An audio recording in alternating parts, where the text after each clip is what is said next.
Coming up next on URI TV, we'll tell you why some female students are thinking twice about taking a shower. And we'll show you why some students are feeling a little jumpy. Next on Campus Beat.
Good evening, I'm John Pont. And I'm Lindy Stearns, and welcome to Campus Beat, the first show of the spring semester. A visit from the Klan Buster heightened racism awareness here on campus. Morris Dees is a well-known lawyer who prosecuted the Ku Klux Klan in 1987. The case resulted in a court-ordered $7 million repercussion to the family of a black man the Klan had lynched. Dees expressed how mainly racially motivated hate crimes are committed by people you know. 14 where whites killed non-whites. People are throwing bricks through windows, burning crosses on college campuses. The Anti-Defamation League just released a report showing the rise of anti-Semitic crimes on college campuses, crimes against blacks, crimes against Hispanics and others. You may or may not have any of that at this college. But it's a rising tide of this stuff all over the country.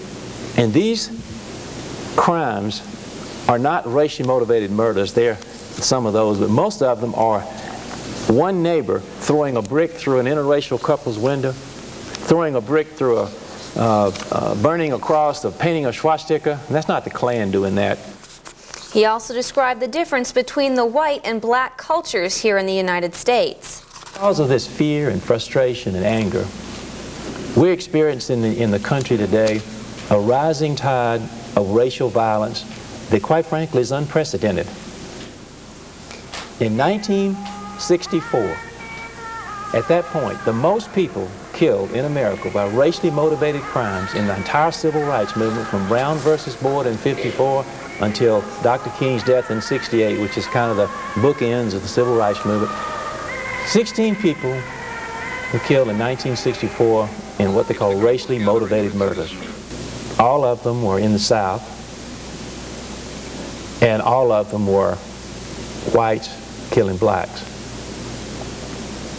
In 1993, we had 26 racially motivated murders that we tracked. It's not easy to track these kind of crimes. 46% of them, and none of them in the South but 2, and 46% of them were blacks killing non-blacks. Dees offered these solutions, including listening to others and learning to empathize or feel what others feel. Now, Lindy, what kind of other solutions did he have? Did he offer anything else? Or? Yeah, he offered those solutions about listening to others. That was really an important message he wanted to get out, that is hopefully what will prevent. Hopefully. Thank you. While many students were sleeping in Saturday, others were donating their time to the South County Habitat Project. South County Habitat for Humanity, a nonprofit Christian housing ministry, builds and renovates houses for low-income applicants. The qualifying families must agree to 500 hours of sweat equity during the construction of their new home. Students, relatives, and friends help with some of these hours to speed up the process. Some URI students recently worked on a ramp for an elderly handicapped couple who live in Ashway. Others volunteer their services building the basic frame of a house for a family in North Kingstown. The organization is always looking for help, whether it be money, workers, or just plain materials. If you're interested, call the Habitat office at 783-2480 or contact our very own Marla Katz at URI TV at 792-2278 for further job locations. Campus police are on the lookout for a peeping Tom. That's right. You see, it appears as though a man has been spotted in women's bathrooms while unsuspecting students were showering. The man was allegedly seen in Barlow and Weldon Hall. Police reports describe the man as a thin African-American standing at about 6 foot tall with short hair, light complexion, and a round face. If you see this man, police urge you not to approach him, but to call the campus police immediately. And students tired of scraping ice and snow off their cars don't have to put up with this winter commuting ritual. Campus Beat's Ken Koya tells us why taking the bus to campus may be an option worth exploring. Here outside the Memorial Union, students can take buses to Providence, Newport, and Narragansett. The Rhode Island Public Transit Authority, known as RIPTA, has provided bus service to URI since the 70s. As recently as last semester, many students took the bus back and forth to Kingston only because they had no choice. And if you wanted to stay on campus after dark, RIPTA didn't give students much choice either. Back then, taking the last bus to Providence meant beating these doors or being stranded. If you only got this close to the bus at 6 p.m., your next chance was the next morning. Another common complaint was few buses ran midday. But this semester, RIPTA has overhauled its service to URI. The last bus to Providence now leaves at 9:30. More buses run throughout the day, at least one per hour. Because if you're a serious student, you know, till 6 o'clock doesn't really do it. You know, you got to stay after classes and do some work. Right. If you need computer access, there you go. An employee says more runs give his work schedule added flexibility. Semester I like it in case I have to work overtime. That's what I like. And, well, I make my living and I depend on this going home at least. And sometimes I have to open up in the morning, and the early runs and the late runs are good, and all the in-betweens. As an extra incentive, RIPTA is selling a special discount pass this month for URI faculty, students, and staff. For $20, the RAM Bus Pass lets these riders travel anywhere RIPTA travels in the state. One student calls it a bargain. Definitely for $20. I mean, you can't go wrong. I spend a lot more than that in gas per month. It's too early to tell if later buses will entice new riders. However, students agree that the $20 discount bus pass is a great deal. Normally, it would cost $25 a week to commute back and forth to Providence. Also new this semester, RIPTA has added several minibuses to its fleet to save energy during off-peak hours. RIPTA has also added a student contact to improve service. Not only is RIPTA trying to make it more convenient for students to study, but to party as well. On Friday and Saturday nights, students can stay out as late as 1:30 a.m. when the last bus will take them back to URI. Newport buses also run this late on Fridays and Saturdays. These so-called party buses are being promoted as a way to party safely, but will they catch on? You know, I suppose it would, you know, it'd have some benefits as far as people not drinking and driving, but... Not exactly the best thing for a date. Yeah, true, you know. Not a good way to impress the woman. Gotta catch the bus. You know? For URI TV, I'm Ken Koya. Students and faculty can buy RAM bus passes at the information booth in the Union, where schedules are also available. Republican congressional candidate Dr. Kevin Vigilante recently visited the URI campus. Vigilante is challenging State Representative Patrick Kennedy for the 1st District seat. Vigilante says that the policies Kennedy represents have failed. His message is very clear. He is the last fading echo of a failed idea.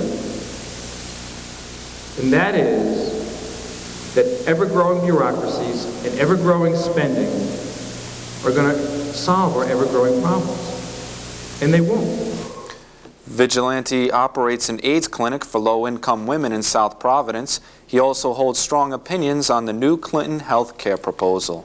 As you know, it has not worked. But I still oppose it because it's going to deprive my patients of choice, reduce the quality of their care, and cost many of them their jobs. It is just, in almost every way conceivable, the worst solution to the health care crisis. Vigilante is in the congressional race, he says, because career politicians are not in touch with the public that they are supposed to represent. Once again, URI's Physical Education Majors Club held their annual jump rope for heart. The cause? Raising money for the American Heart Association. URI is just one of many schools to serve as a host in this event. We have events going on statewide in a lot of school systems. We have about 100 schools participating, including URI. Organizers were disappointed by this year's turnout. Previous years have seen over 200 participants. The small turnout didn't keep this year's jumpers from having a good time. Past years, but anything we can raise, we think is a good thing, so we're just going to do our best. Professor of Physical Education Joan Clegg said the lack of participation was because the jump was held so early in the year. Usually the event is scheduled for April. She did say that the early date did not give the school enough time to properly plan. Joining us now with sports is Scott Brandreth. Scott, what's going on with the men's basketball team? They're just not winning nowadays. No, well, last year we were kind of spoiled when they went to the NCAAs, but this year, not a winning record, so we've got to deal with it. The Rams' losing ways continued when Duquesne came to Keeney Gym last week. Poor URI shooting and the Duke's superior height spelled a Rams defeat. URI shot a lousy 33% from the field for the game. Point guard Carlos Cofield hit only 1 of 10 shots from the floor for 3 points, well below his season average. Duquesne's inside game dominated. Derek Alston led the Dukes with 27 points and 11 boards. 7'2" freshman center Ricky Lopes chipped in with 11. Abdul Fox led the Rams with 21 points, but the Rams were down 10 at the half and never got much closer. Coach Al Skinner wasn't too pleased as he watched his Rams lose by 17, 79-62. The loss was the Rams' 4th A-10 defeat in 6 tries. More men's basketball coming up soon, but first we have little women's gymnastics. The URI gymnastics team is making some noise at Mackle Fieldhouse and across the Northeast. For the past 2 seasons, the team has finished as one of the top 7 teams in the region. In 1994, they're looking toward nationals. Karma's gonna get you, gonna knock you right on the head. You better get yourself together,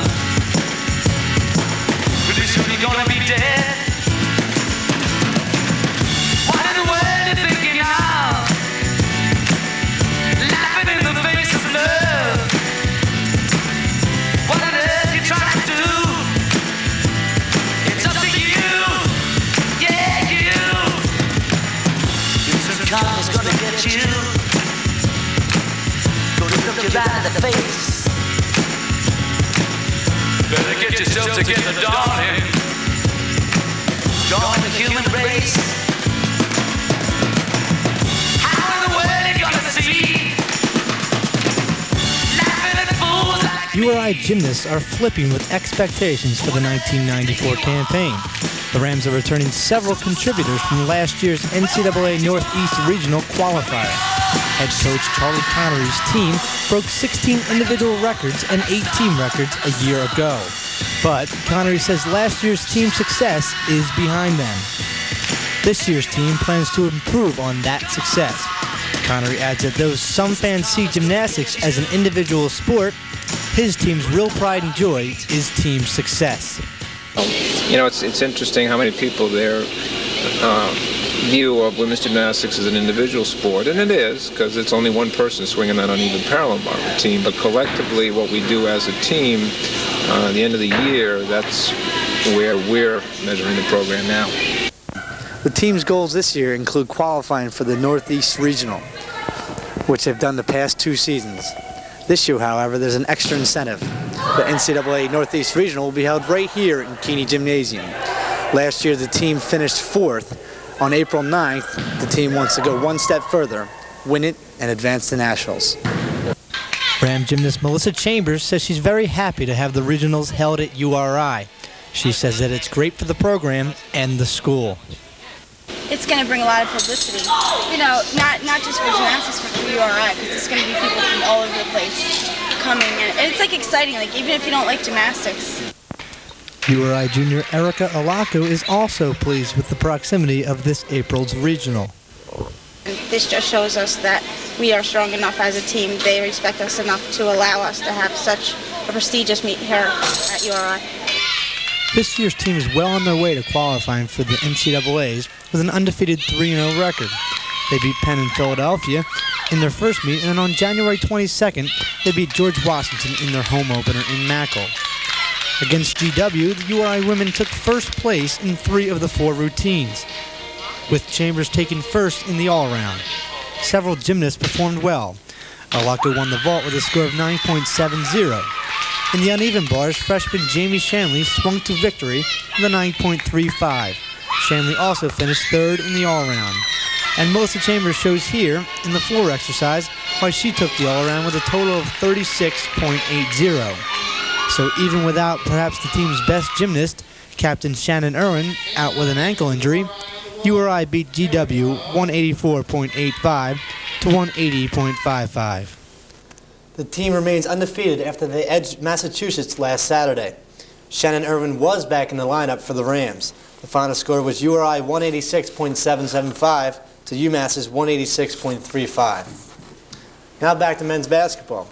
URI had a rough winter break. Basically, they lost a lot of games. Peter Rosen has highlights from the 2 biggest games, Providence College and Temple, as well as scores from the rest of the games which you might have missed. URI came into the contest with a 5-4 record versus PC's 8-2 mark. PC's big men took control early. Dickie Simpkins had 23 points and 11 rebounds. Michael Smith powered in 19 points and grabbed 15 boards. For Rhode Island, Carlos Caulfield led all scorers with 24 points. Abdul Fox chipped in with 19. Andre Samuel had another solid game for the Rams with 12 points and 7 rebounds. URI was unable to stop PC's big men inside, and point guard Abdul Abdullah showed why he is considered to be one of the premier point guards in the Big East. Rhode drops this one to their cross-state rivals, 86-72.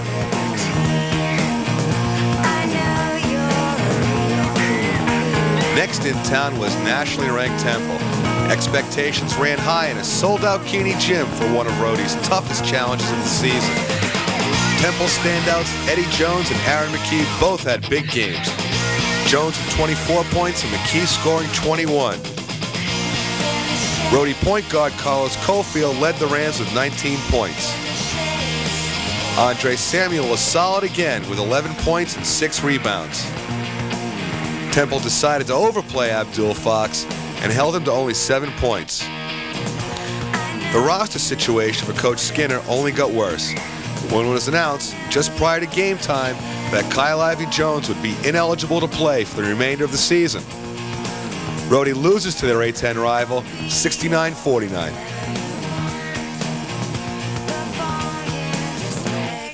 Here are the rest of the scores from games you might have missed, with the highlights from Rhode's recent win over Northeastern.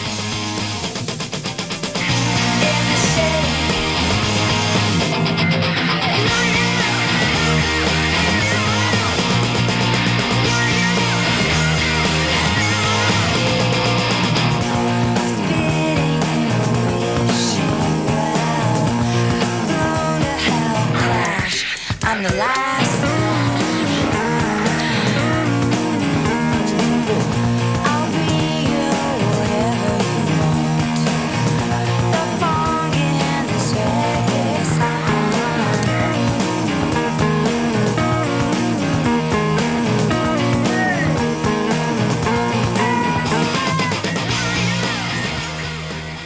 URI's next game is tomorrow against Wake Forest at the Providence Civic Center. Thank you, Scott, and we'll be looking forward to hearing more updates on the Rams basketball season, along with women's gymnastics. Okay. Thanks, Scott. More budget woes for URI. President Robert Carruthers recently disclosed projected cutbacks for the university. It looks like URI will only get about $112 million in state funding next year, as compared to a projected $130 million. But what does this all really mean? Well, you probably guessed it by now, but more cuts equals less money. In order for the school to stay out of the red, it must cut just over $3 million in revenues while raising an additional almost $3 million in state funds revenues. We'll be right back after a quick look at the upcoming events on our community calendar.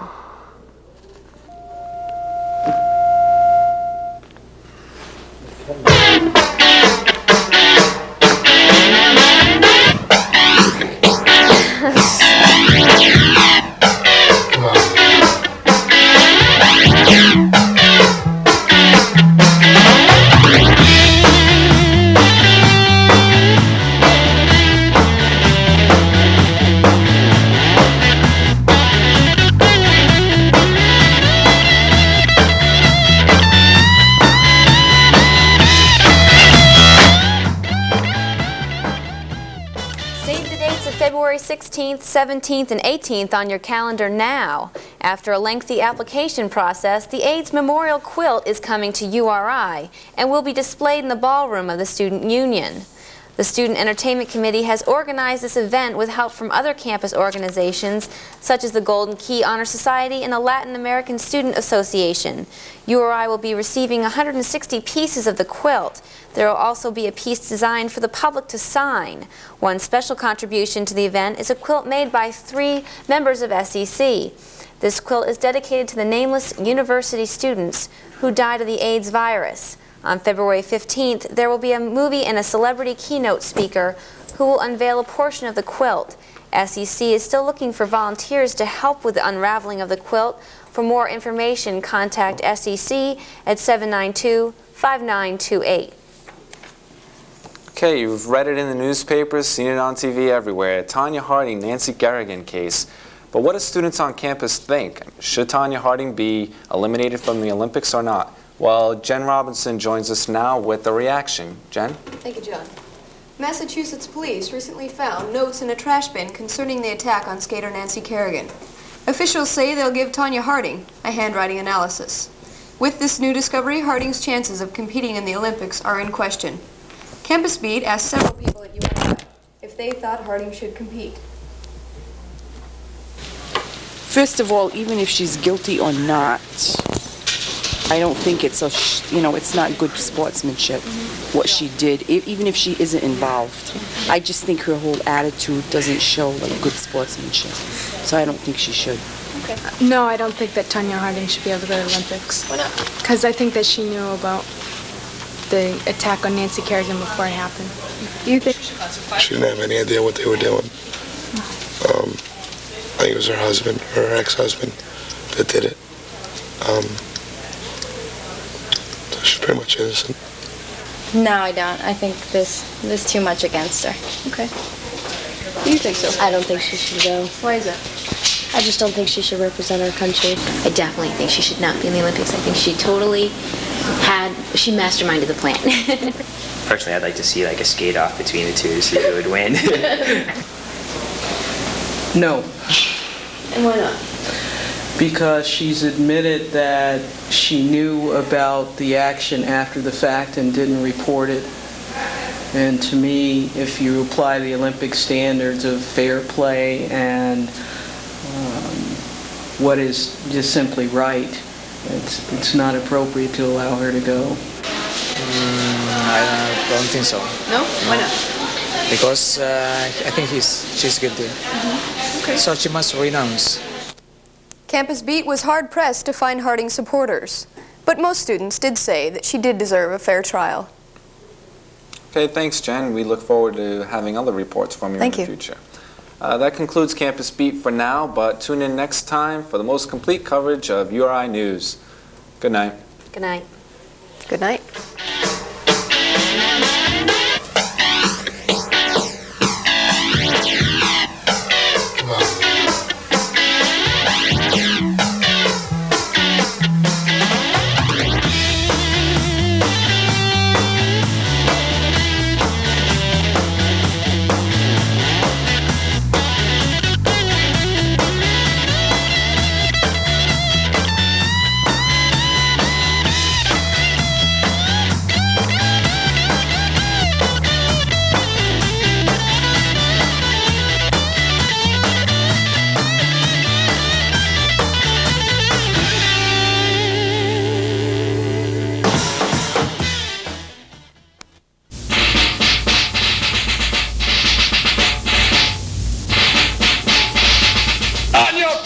potato, it's time for the commando workout. Hi, I'm Brent Steele. Welcome to the military exercise program that's going to help you take commando of your body. Are you ready, men? Yes, sir. Are you ready for the commando workout? Yes, sir. All right, boys, try to keep up. We're going to begin with jumping jacks. 20 of them. Are you ready? Jumping jacks, begin now. 1, 2, 3, 4, 5, 6, 7, 8. Spread those legs. 10, 11, 12, 13. Stretch those arms in the air. 17, 18, 19, and 20. Halt. Answer. Having any trouble keeping up? No, sir. All right, that's what I like to hear. Next, we're going to get on the ground and do some push-ups. Work those tries and buys in the arm. Get on the ground now. Are you ready? Yes, sir. Let's go. 1, 2, 3, 4, 5, 6, 7, 8, 9, 10, 11, 12, 13, 14, 15. Recover on your feet. Feel those arms burn, right, men? Yes, sir. You love it, don't you? Yes, sir. All right. Now we're going to do some knee raises. Are you ready? Yes, sir. Knee raises begin now. 1, 2, 3, 4, 5, 6, 7. Don't cheat your body, men. Do them. 10, 11, 12, 13, 14, and 15. Halt. Feeling good, men? Yes, sir. Workout. Yes, sir. You're gonna love this one. We're gonna stretch out those loins for your little honeys this weekend. We're gonna do some big knee bends. Ready? And begin now. 1, 2, 3, 4, 5, 6, 7, 8, 9, 10. I love it. 11, 12, 13, 14, and 15. Halt. Recover. Are you doing all right? Yes, sir. All right, you want to do one more? Yes, sir. All right, I love this one. This is my personal favorite. Brent Steele's Combat Shuffle. Are you ready, man? Yes, sir. And begin. Here we go. Work on those reflexes now. Get those legs pumping. You save your effort, and damn it will. Oh, yeah. Oh, I love it. I'm not even tired yet. I'm not even tired yet. Well, that's it for Commando Workout this week. I'm Brent Steele. And don't forget, say Commando to your body.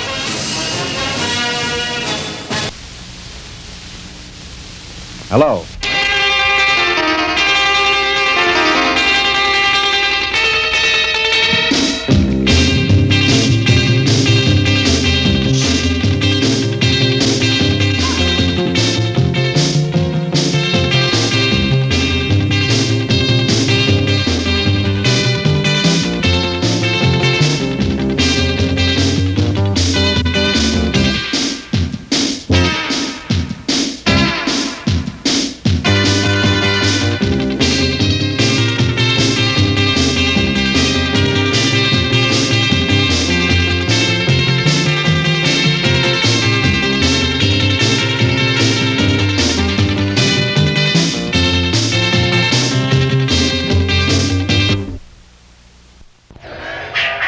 Ancient civilizations, strange sightings, unexplained phenomena.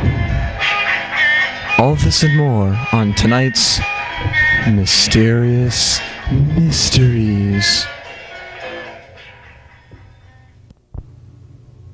Good evening. I'm Darius Fisk. Tonight on Mysterious Mysteries, we look at the greatest mystery on the Earth. Early settlers of this area were baffled by the presence of strange objects protruding from the ground.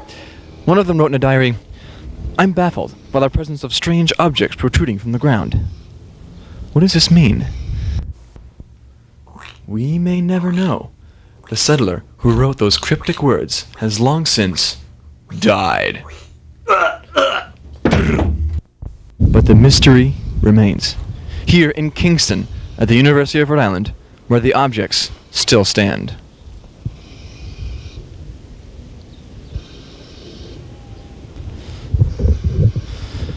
silent guardians of some ancient secret. Who built them? Where did they come from? What do they mean? We may never know. A recently completed 5-year, $30 million scientific study revealed some startling facts. When you stand here, and the posts come after each other in sequence away from your position, they form a line. Also, when a compass is placed on the post, and you read the bearing of the line the posts make with magnetic north, you will find that the posts bear precisely due that way. Precise, laser-guided microatomic measurements of the posts were made during the study. After 5 years of analysis of those measurements by the world's most powerful Cray computer, the scientists discovered a previously overlooked feature of those posts. About a quarter of the way down from the top, they found this groove cut into the circumference of the post. What does this mean? A month after the discovery of the grooves, a young technician fit another piece into the intriguing puzzle he was working on. It was one of those tricky cloud ones. But what really interested the researchers was the map he had made of the location of the posts. It showed, beyond any doubt, that the placement of these posts, as incredible as it might sound, is completely random. No discernible pattern exists whatsoever. Many theories have been presented to explain this find. Perhaps they were the supports for the landing gear of some huge alien spacecraft. Or, as most believe, plugged vents for the oxygen system of a vast underground city long since dead. We may never know. It remains a mystery. When we come back, more mysterious mysteries. You know, I just finished an hour-and-a-half workout. I didn't even break into a manly sweat. That's why I thank my lucky stars that there's Jocko. It's the big manly smell in the little bottle.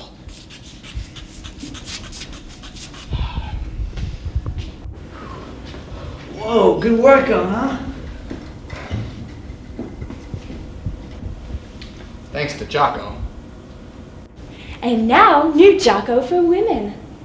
That's right, Jocko, the big league smell in the little bottle. And don't forget, the O stands for odor. Welcome back to Mysterious Mysteries. This seemingly serene pond holds a dark secret in its murky depths. Legend has it, around 8 million years ago, this portion of the continent was submerged by the sea. A sea alive with colossal prehistoric creatures, some as long as 8,000 feet. Then, all of a sudden, the oceans receded, leaving this pond, and perhaps one of those denizens of the deep.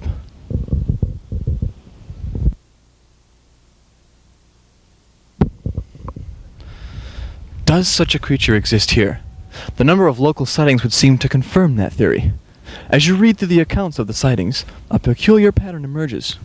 All of them occurred between 1 and 3 in the morning, immediately following local frat parties. What does this mean? One account reads, "Honest officer, this huge monster came out of the pond and forced me to back into your cruiser." From this and other sightings, our team of experts put together a sketch of what this beast must look like. Note the extreme size, the presence of vestigial wings, a skeletal almost appearance with talons and the razor-sharp fangs.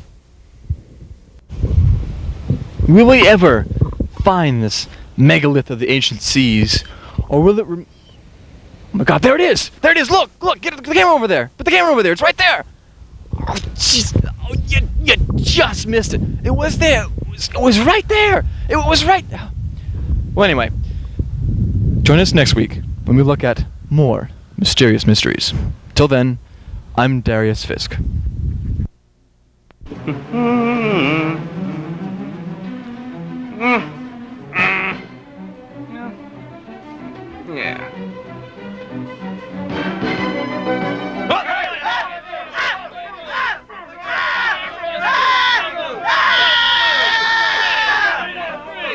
Don't cross police lines. I didn't think we'd make it out of that mountain fortress. Bob, this is no time for celebration. We're not out of this yet. 야, 이모, 동거라. 띵구노래 뭐야?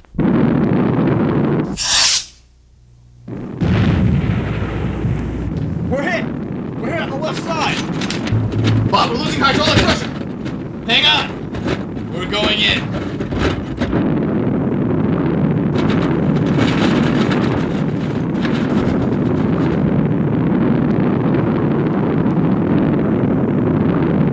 Brace yourself!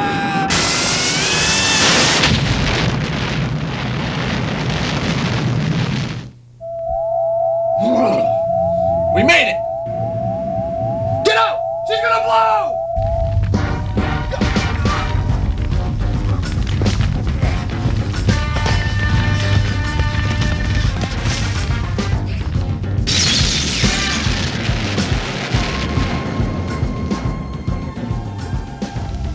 That was too close. Get down!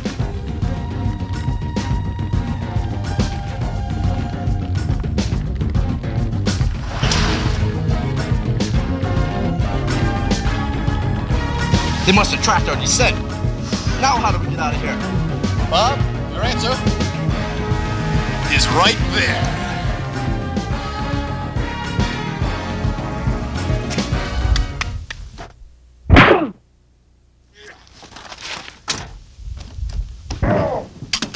Got him, Steve. Good job, Bob. Let's go.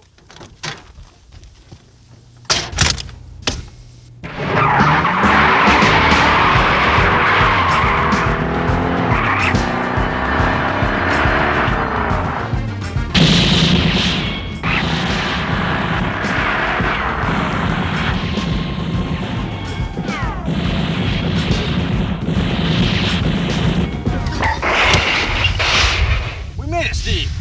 Yep. Wait a minute. I smell gas. She's gonna blow!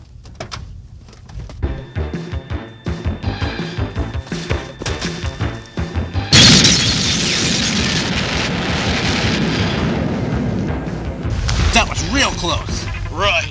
Let's get going.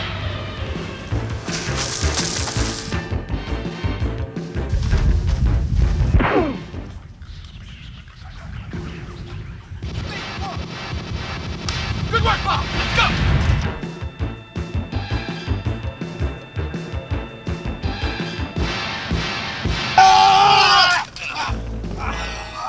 Are you okay, Steve? Yeah. Wait a minute. She's gonna blow.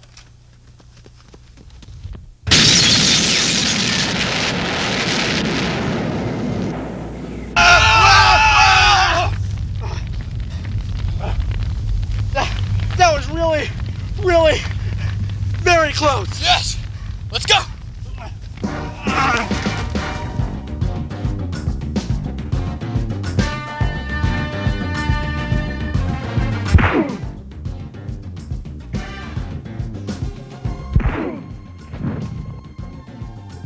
Steve, look. Go digging, Bob. Let's go. She's gonna blow.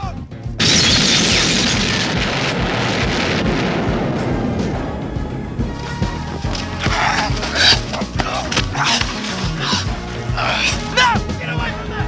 She's gonna blow!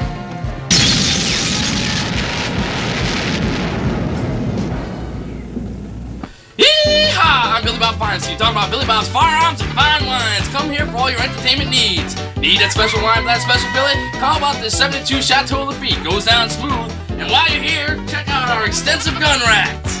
Yeehaw! You think this is a variety? You should check out our wine racks.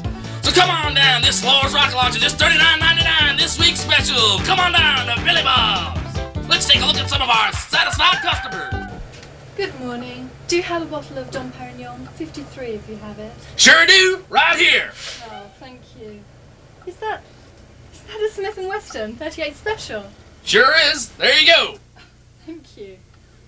Billy Bob's is such a great place. Billy Bob's Firearms and Fine Wines. You want guns? We got guns. You want wine that most people will sell their mother for? We got 'em. Cheap, cheap, cheap. Billy Bob's, 6072 off the interstate in the Podunk Shopping Center, just a half a mile from the National Cattle Museum. And remember, if it's got a kick to it, you can find it at Billy Bob's.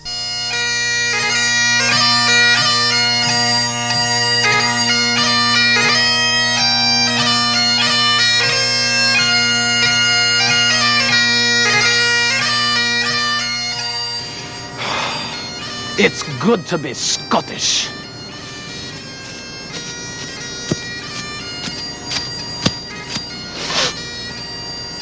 Doric! Ian! Your fuse untied! Oh! Not again!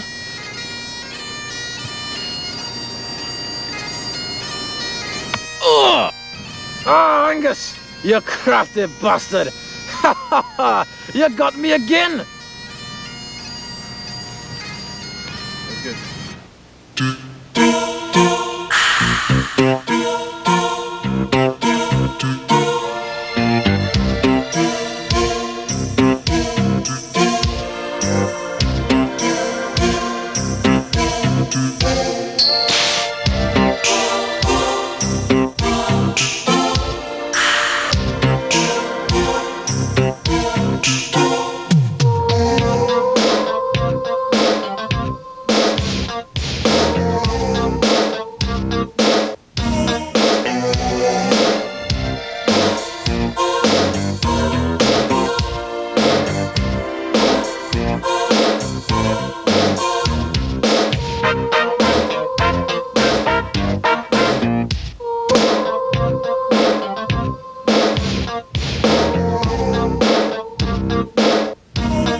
Ooh, butt crack.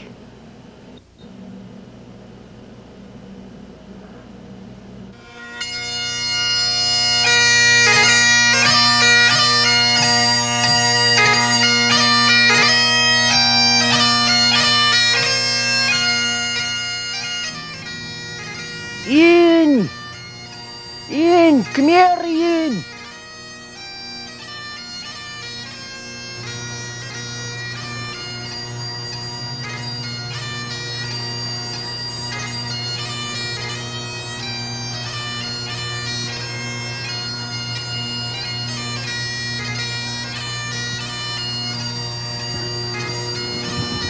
Ian! Come here!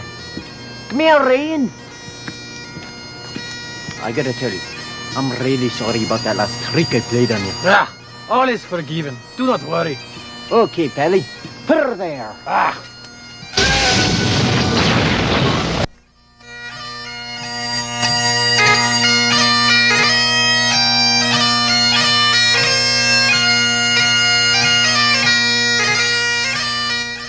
Finally some time to read my book. I've been waiting on what's that? Ooh, what's that? Oh, I don't. Aim. Oh. Oh, that. I gotta finish. I gotta. Yes, miss. What's miss? Excuse me. I can't believe. Oh, jeez. Oh, look at that. Oh, my gosh. Oh, look at my feet all wet. Ah. Ooh, I can't. Rotten. What a smug. Look at it. Oh, look at that. Oh, smug.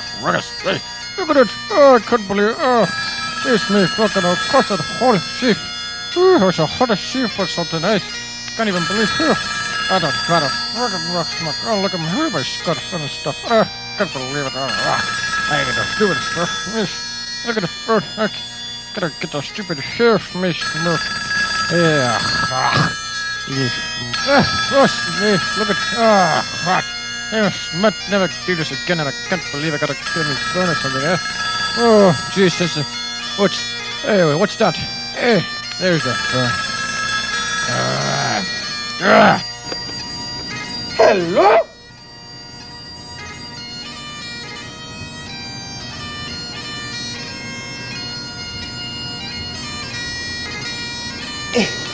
Yes, Ian, it's for you.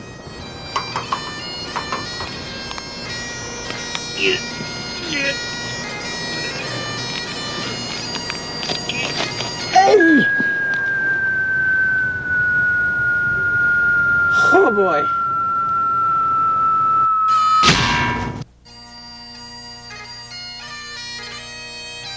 Angus McDingle, you're the devil's own.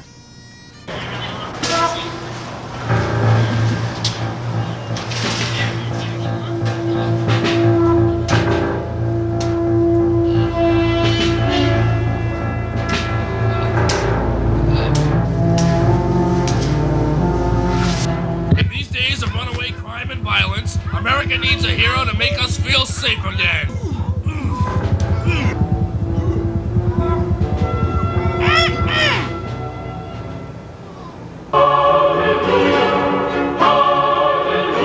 Oh my God, what the hell is that? Don't use the name of the Lord thy God in vain, you ruffians! The superhero that puts the fear of God in criminals. You can just wait in the corner, young man. Ninja 9. Caring school teacher by day. Well, Timmy, no one really understands the Trinity. It's just a matter of faith.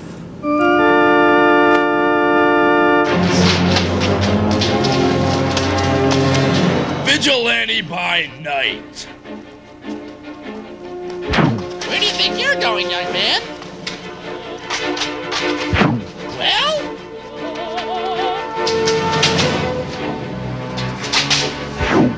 Pay attention.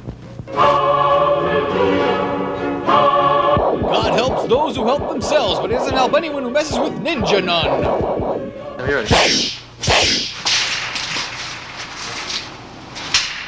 Take the shipment to the west side.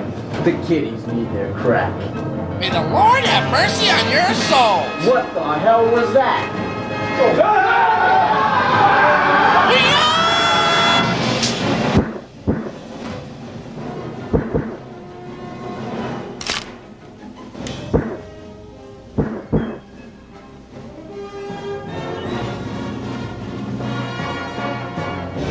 Check it out.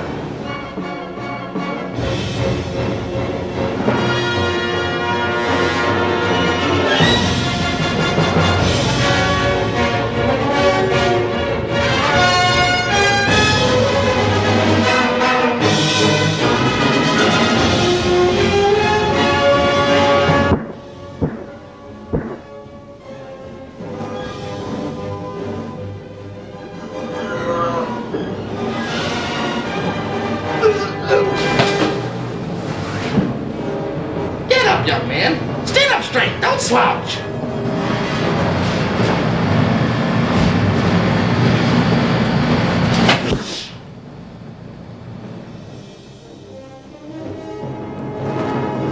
Ninja 9. 8 o'clock on Thursday nights on ABX. Watch it or you'll go straight to hell.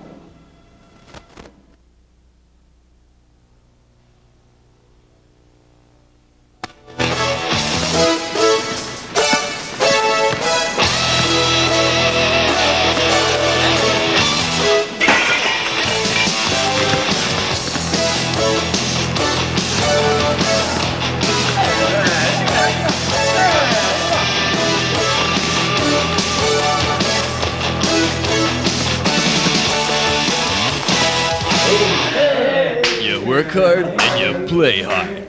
And your sneaker better be able to adapt to all your changes.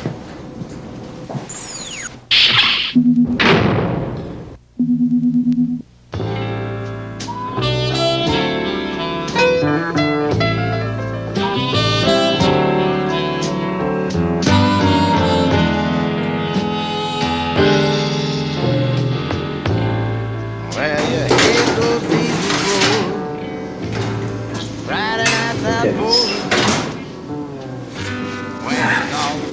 Same time next week, guys?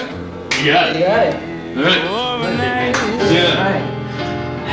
The Nike cross-dresser for when cross-training just isn't enough. time he holler.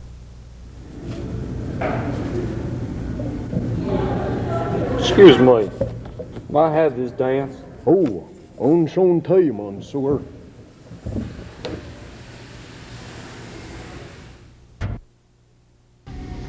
Excuse me, where are your axes? Axes! What do you think? I just leave axes lying around the store, huh? So any sicko can come in here, grab an axe, and go hack up his family.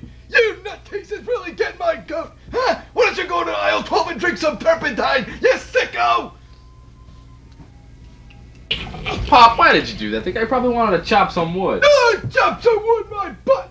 Don't sass me, boy! I've been in the hardware business for 40 years, and the truth of the matter is, them people stink! Come on, Pop. Don't get mad about me! Who do you think you're messing with? I can still give you a good whipping. Where was I? People stink. Shut up, you ingrate! I know where I was! People stink! Why, just the other day, a fella comes in here, wanted to buy a bucket of screws, so he gives them for me away, saying that they were only 5.5-inch screws. But you know what happened? No, you! Of course I don't know! Shut up and listen to me, boy! I looked in that bucket, and you know what was in there? 7-inch screws, boy! 7-inch screws! So I grabbed a hammer, and I chased that bastard right out of my store! Dang gummit, I'd have creamed his corn! Pop, do you ever think you just made a mistake? Well, ain't that a fine how do you do? You know, your mother must have been poiking the mailman, because you sure ain't no son of mine, you... Come on, Pop, I'm sorry. Yeah, you better be! I ought to smash your weenie head in! Now get in the back room and get me some more cork guns! And be quick about it! Okay, Pop. Hi, excuse me, do you have any hack sauce? No! Get the hell out of my store, you nutburger! Probably gonna try and saw your mom's head off, aren't you? You freak! Get out of here! Anything wrong, Pop? Shut up and give me these! I've been running this store for 40 years! Get out of here! Go home to that ugly wife of yours and her poisoned meatloaf! Damn stuff gives me gas! Excuse me, sir, do you have any... I don't have anything that you would want, you ugly bastard! Why don't you just go find my son and choke on his fat cowboy's 200-year-old ham, alright? Get out of here! Why is the world so full of sickos? Ruminant Tales. Once upon a time, there lived a roly-poly, yum-bum-bumbly, tum-tum sheep. Hi, boys and girls. The yum-bum-bumbly tum-tum sheep lived under the viney, twisty, tangly fluff-and-udder tree near the splashy, splooshy stream in Rainbow Valley in the rocky, crumbly Beebor Mountains. One day, the frump-gump chickadee wolf came to the door of the roly-poly, yum-bum-bumbly tum-tum sheep's snick-snack shanty shack. Oh, crap. Then the frump-gump chickadee wolf said, Roly-poly, yum-bum-bumbly, tum-tum sheep, open the door of your snick-snack shanty shack. Creepy, creaky, sneakily, the door opened. And the roly-poly, yum-bum-bumbly, tum-tum sheep said, Eat hot wing. Boom! As he pumped 10-gauge buckshot into the frump-gump chickadee wolf.